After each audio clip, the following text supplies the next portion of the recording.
Thursday, April 23rd, City Council meeting, filmed from Casa de Spencer. Here's what happened. So, City Council meeting happened on a Zoom call. It was, words can be said, but with criticism needs to come a solution. So, the audio quality absolutely sucked. It was very hard to understand, and some of the council members that were home, I guarantee you they had a hard time, because they even talked about it and mentioned not being able to understand what was said.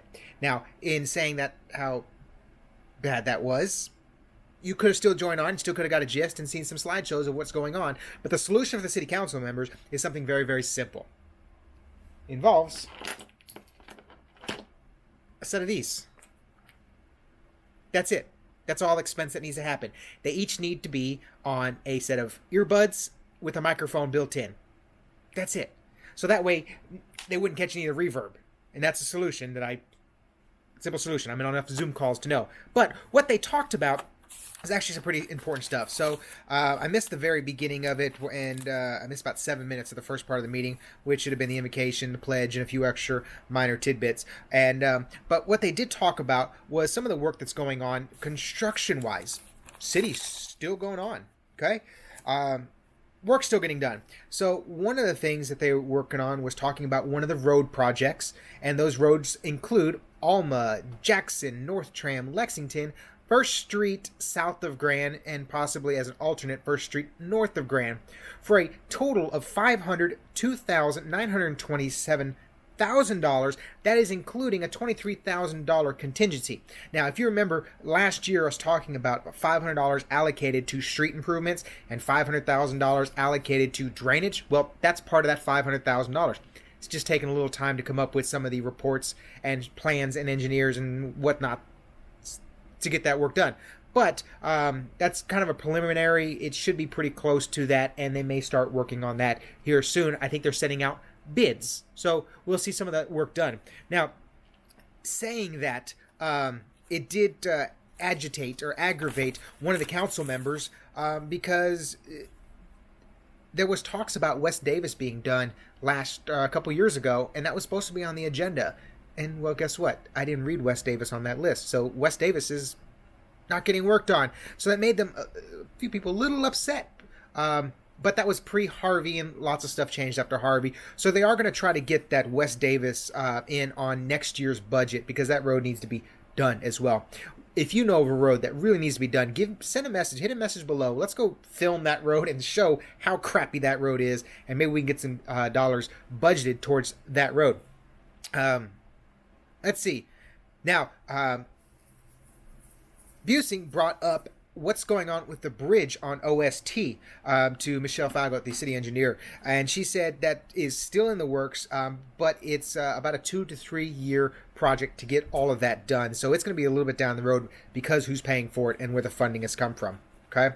Now, I mentioned about James not being happy. Let's talk about drainage. Now, that other $500,000 that we talked about was for drainage. Okay, here's the proposed, very, very proposed, loose estimates. Lamar at I-10.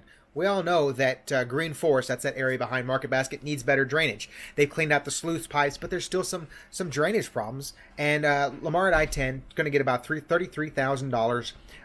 We're going to add to the drainage crew, which they've already done a little bit of that by hiring a person to work, and that's about $38,000. They think that's going to come in a little bit less than that.